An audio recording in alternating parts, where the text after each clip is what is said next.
A company that empowers everyday entrepreneurs, GoDaddy has cemented itself as the world's largest internet domain registrar and web hosting company, bagging the honor of numerous prestigious awards.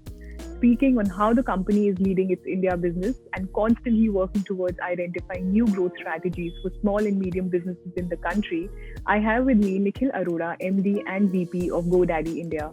We welcome you, Nikhil. Thank you, Soumya, and it's a pleasure to be part of this platform and having this dialogue with you. We welcome you, and let me begin with asking you, how have the past months been for you both personally and professionally?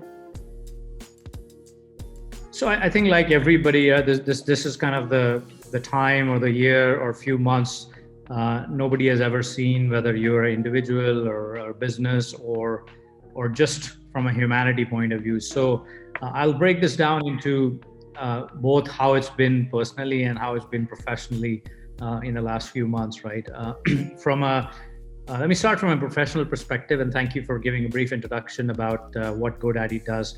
Essentially, our mission is to help everyday entrepreneurs realize their dreams by coming online, growing online, and really, connecting with their customers online.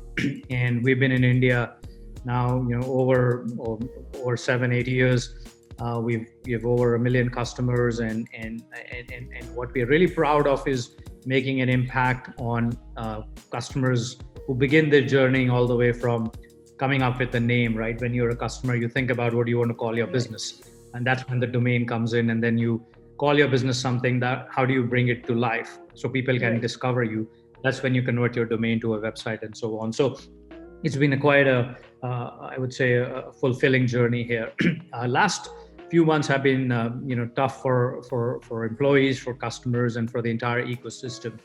And what we've really done and been part of it is staying connected to our customers on a very regular basis, because we realize the shifts of business which happen very dramatically, and to some extent small business segment, which obviously is a big part of any country's growth and employment, has suffered a lot, because the whole ecosystem, which was connected, I would say partly offline, partly online, had to shift to complete online, and there have been a lot of disruptions. So what we've done is we're trying to come up with a few of the initiatives to kind of help customers stay connected to their customers and their businesses and so on. On a personal basis, I also had a chance to reflect on what all is going on, and I ended up writing an ebook which is called Subtle Shifts of Radical Change, which was all about actually capturing the learnings from all the folks I was talking to on, what are the shifts which are happening in this pandemic world, and what are the shifts which are temporary, and what are the shifts which are permanent to stay beyond the pandemic. I will be coming to the irreversible changes that are a natural consequence of this pandemic, and very many congratulations for your debut book. I did the research on that, so I must congratulate you. Thank you. So you just spoke about how the S&B has suffered a lot, especially during this testing time. Can you give me a sense of the small and medium businesses ecosystem in India? How was 2020 for them? What's the outlook for 21? Yeah, so the small business ecosystem, as many folks know, right, it contributes over 40% to country's output. It is the second largest source of employment, after agriculture, and most amount of innovations actually happen from small businesses, right? So it's a very integral and important and key path of forward-looking growth of where India needs to go. What we also know is that before the pandemic, right, if you think of the market size of small businesses, and depending on what estimate you look, right, it's 50 to 60 million small businesses. But when you carve out to say, okay, how many are, I would say, online connected, right? You look at there's only 10 to 15 million businesses which are genuinely online connected. And so this 2020 has actually forced that shift to move that number somewhere north of that. And it'll be obviously a good thing because previously many businesses could survive and sustain and grow without being online because they were so-called hyper-local businesses, or they were just connected to the customers, through other means. Now that's going to change. So how it's been for customers in 2020, I think it's been tough because their ability to connect with their customers, the ability to sell their products, the ability to deliver their products, the ability to really, even do basic things suddenly got changed in 24 hours. So it's certainly been very tough. And certain industries have really even a more worse blunt, right? For example, travel, hospitality, transportation, and so on. Whereas the digital businesses perhaps were in a good position in that sense to be able to, ride this tough period. I think as we look forward, the way we look at it is, I think digitization is going to get significantly accelerated. I think, which means that more and more small businesses will now get connected online. I think the 10-15 number hopefully will double in the next few years, whatever the few years turns out to be. I think also the skilling, the digital skilling part becomes very important, because there are a lot of small businesses and a lot of their employees which never needed to perhaps learn those skills. Right now, it becomes almost a table stakes. So I think the digital skilling will become a big part of, as we look in the future. And third is, I think, the access to capital would need to be, I would address, partially is being addressed by some programs from the government and private sector, but I think that's going to be a bigger need, because a lot of small businesses, are in dire need to make sure that the lights are on, the business is running, and how do they get access to working capital? Because as you know today, 70-80% of the finance of small businesses either comes from debt or their own family funding, right? They have very little access to public markets. Now with this pandemic, that's even become more harder. So how do more access links gets created for small business to be able to, get more access to capital, whether it's through, some loan programs or through government programs or through some other schemes which both the public and private sector can come up with. Right. In fact, GoDaddy did roll out a lot of initiatives to help these small businesses and startups. What was your experience there? What kind of initiatives did you roll out?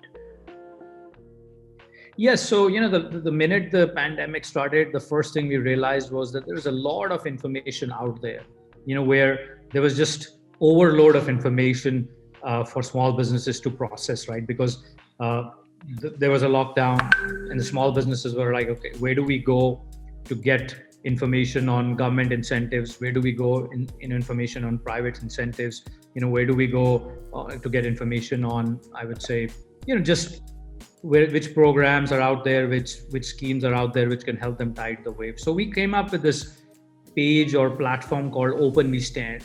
And essentially that was a one-stop shop which captured both GoDaddy's incentives and help we were putting out to our customers, and other companies and other public sector links where all the information was there. So that way, if you're a small business, you can just come to like GoDaddy Open We Stand page and really look through all the things which are out there, like GoDaddy is offering this, XYZ is offering this, here's some kind of government announcement, to help small businesses and so on, right? So concising the information on a one single platform to make life easy was our first start. Then we rolled out, obviously, extended periods for renewals because we know customers couldn't renew the products because many of them were not connected or prices going on. Thirdly, we also rolled out what we call GoDaddy Academy. I talked about digital skilling, and what we realized was this is a time when everybody was kind of stuck at home, and so how do we help our customers, enhance their digital skills? So GoDaddy Academy is a platform where you can come and learn about what is a domain, how to build a website, how to sell online, basic things, Nice. And also kind of certify yourself so you could go out and really, expand your, I would say, employment opportunities. And lastly, we did a lot of CSR work because we believe being, being a good citizen of the community is equally important. So we worked with both the national and state governments in kind of helping some of the programs around daily labors. We've done fundraising, for some of the initiatives for, slums in Mumbai, to helping women entrepreneurs and all that stuff. So we really looked at the entire spectrum of of those initiatives. What kind of a response did you garner with your partnership with the institutions and the industry bodies that you associated with? Yeah, so we recently had launched, for example, an academy program with a couple of large, skilling platforms, which would get access to 800, 900 universities, right? We, like, for example, partner with Keto, right? Keto is the largest fundraising platform, and where we started a program, GoDaddy SMB Relief, where if you're a small business, and I talked about the working capital challenge, that if you're a small business, you come and you start a campaign, to really talk about the issue you're trying to fundraise yourself for, whether it's to pay your employees or whether to kind of keep the lights on, and crowdsource your problem to others so they can contribute, right? So this program, which was on Keto, powered by GoDaddy, was they have to pay no fee. It's, if you and I are a small business, we can just go and start a campaign, talk about what the campaign is about and what we need the funding, and off it goes, right? So we garnered a lot of good support from industry and other partners, because this was one time where I think humanity took kind of the fore and kind of front place, and so everybody wanted to collaborate together rather than kind of compete, which was kind of the old world. That's right. And as they are talking that it's not just the economic crisis that we're all grappling with, but the livelihood and health. So we're actually dealing with three crises at the same time, which hasn't happened really earlier.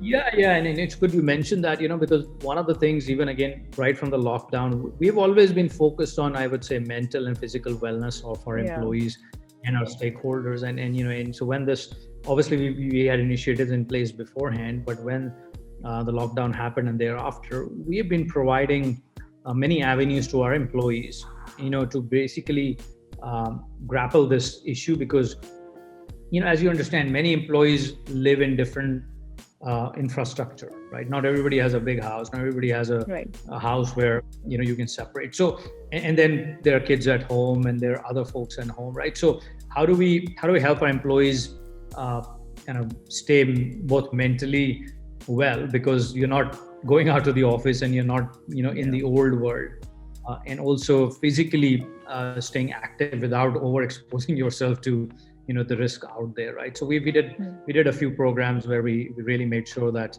our employees are taken care in that aspect. Awesome.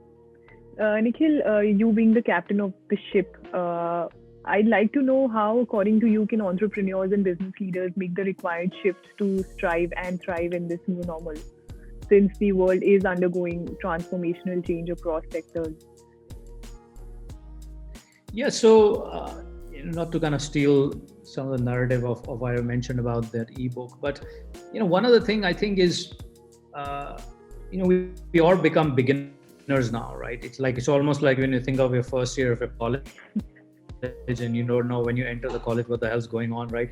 The world certainly made that shift to realize all of us are beginners. So ability for us to be able to unlearn what we have learned, right, and kind of relearn, right? So it's unlearn, relearn, and then apply. As an entrepreneur, that becomes very important, because there are certain going in hypotheses and assumptions, which were there in the past, which changed overnight, right? And so as an entrepreneur, you got to be able to be agile and shift very quickly, and just really adapt to that, right? So that's number one.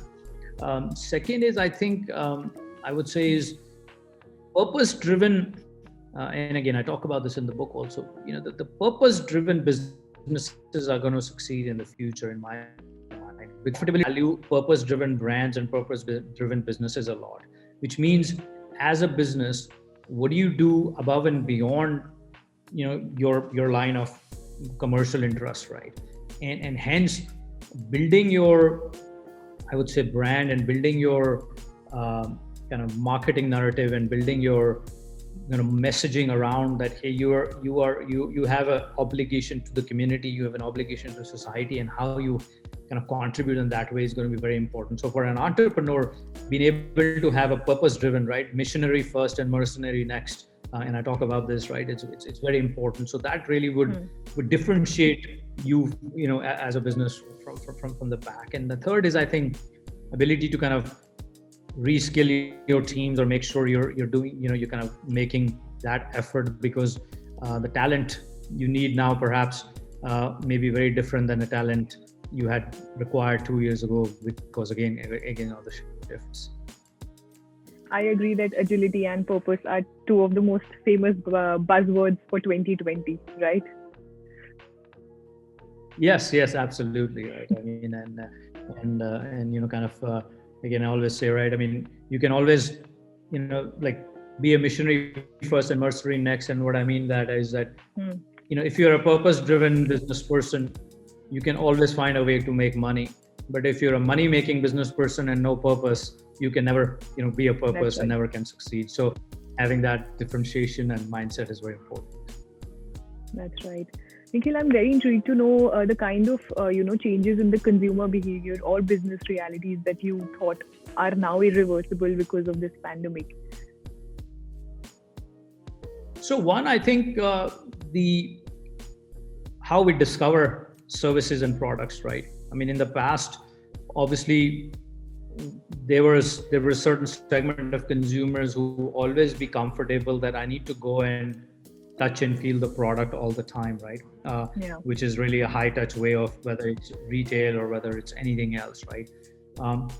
I think that's changed. I don't know if for good, but for a long time, which means that as a business, when you're marketing to them, you have to be able to substitute that high touch behavior with something which gives them the comfort, because the behavior is shifted. Now I always want to discover online anything, right?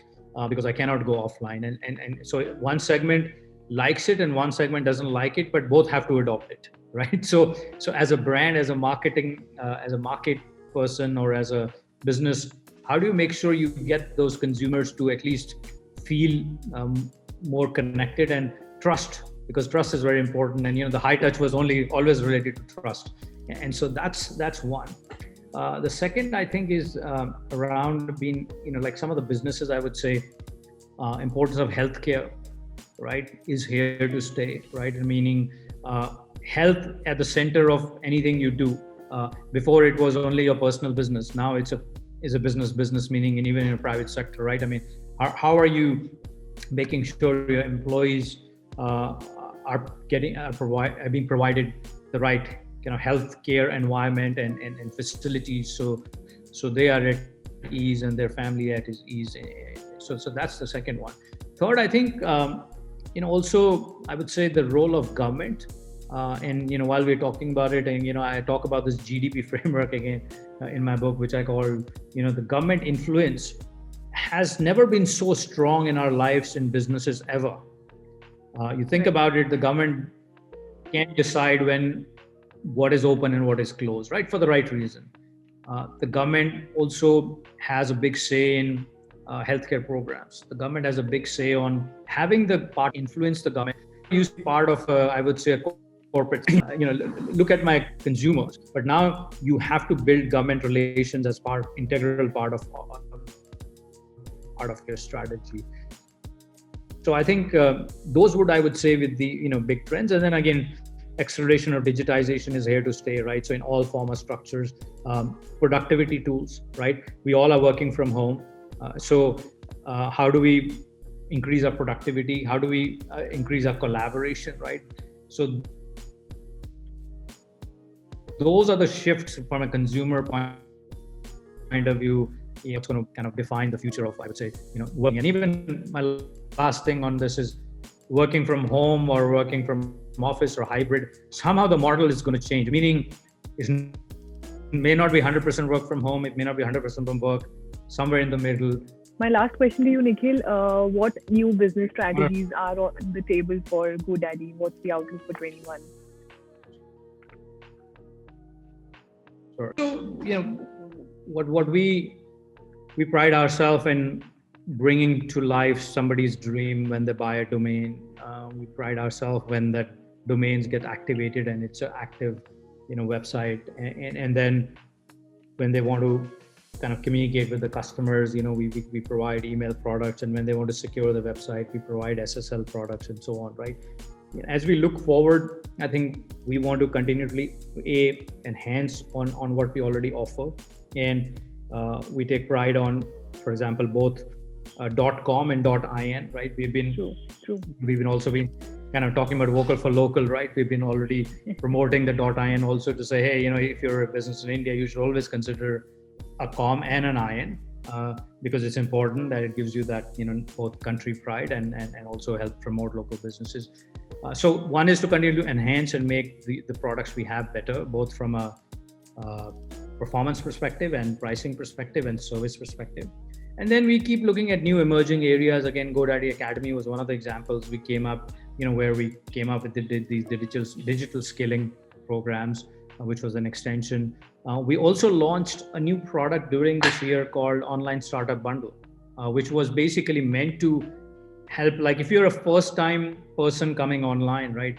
What are the things you need and what are the roadblocks you see, right? The things you always want is, okay, I want a website, but I don't have the resources to hire somebody to build a website. So it's too complex, it's too hard. It was a great time talking with you, and this interview will sure benefit the audiences as well. Thank you so much for your time, Nikhil. Yes, it was wonderful chatting with you, and good luck on this lovely platform, and congratulations again, and look forward to more interactions.